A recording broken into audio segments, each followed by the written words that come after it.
নরসিংদীতে শীতজনিত রোগে আক্রান্ত হয়ে হাসপাতালে ভিড় জমাচ্ছেন শিশু ও বয়স্করা। এদিকে শিশুদের ঠান্ডার প্রকোপ থেকে সুরক্ষায় নানা পরামর্শ দিচ্ছেন চিকিৎসকরা। এ বিষয়ে বিস্তারিত জানাতে নরসিংদী জেলা হাসপাতাল থেকে সরাসরি যুক্ত হচ্ছেন প্রতিনিধি সোহাগ মিয়া।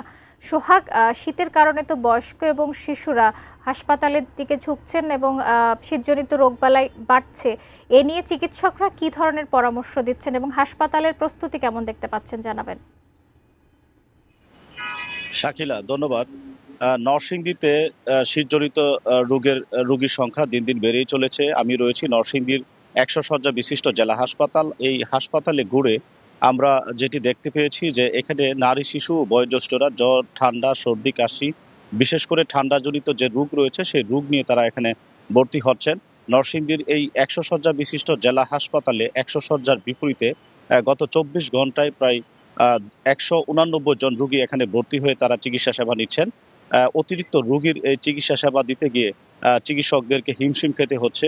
আরেকটি বিষয় জানিয়ে রাখি, এই 189 জন রোগীর মধ্যে শুধু ঠান্ডাজনিত রোগ নিয়ে শুধু 44 জন শুধু শিশু রোগী এখানে ভর্তি হয়ে তারা চিকিৎসা সেবা নিচ্ছেন। এখানকার যারা কর্তব্যরত চিকিৎসক রয়েছেন তারা বলছেন যে শয্যার বিপরীতে রোগীর সংখ্যা বেশি হয় তাদেরকে চিকিৎসা সেবা দিতে গিয়ে কিছুটা হিমশিম খেতে হচ্ছে। এছাড়া এখানে যারা রোগী স্বজন রয়েছেন তারা বলছেন যে শয্যার রোগীর বিপরীতে এখানে শয্যার সংখ্যা কম থাকার কারণে তাদেরকে মেঝেতে শুয়ে বসে তাদেরকে চিকিৎসা সেবা নিতে হচ্ছে। নরসিংদীতে একটি 250 শয্যা বিশিষ্ট হাসপাতাল রয়েছে, সেটি চালু না হওয়ার কারণে রোগীদের ভোগান্তির সীমাহীন হয়ে দাঁড়িয়েছে। এখানকার রোগীরা বলছেন যে স্বাস্থ্য বিভাগকে তারা দাবি জানিয়েছেন যে 250 শয্যার যে হাসপাতালটি রয়েছে সেটি যাতে দ্রুত চালু করা হয়। এই ছিল আমার কাছে নরসিংদী থেকে সবশেষ খবর।